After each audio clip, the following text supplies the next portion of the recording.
Well, the White House confirmed a phone call this morning between President Trump and Ukrainian President Vladimir Zelensky. It comes a day after President Trump spoke with Russian President Vladimir Putin. Following that phone call, the Trump administration negotiations to broker a partial ceasefire between Russia and Ukraine will begin as soon as this weekend. Natalie Wren reports from the White House.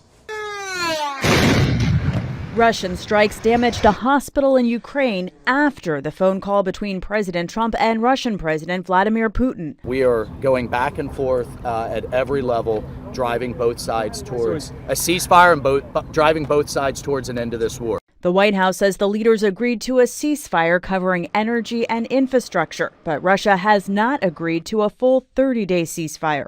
The Kremlin also noted a key condition for working toward a resolution should be an end to foreign military aid and intelligence. We talked about a lot of things, but aid was never discussed.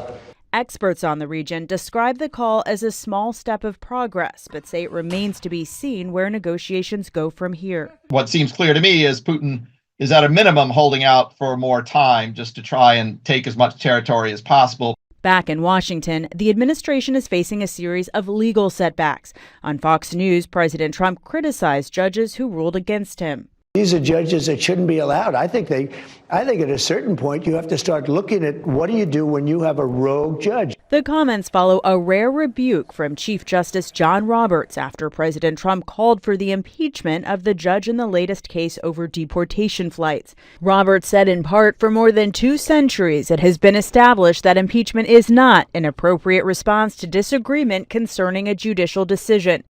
Roberts' latest statement also comes after 2 federal appeals court judges last week expressed concerns about the ongoing attacks on their fellow judges mounted by Elon Musk and some Republicans in Congress.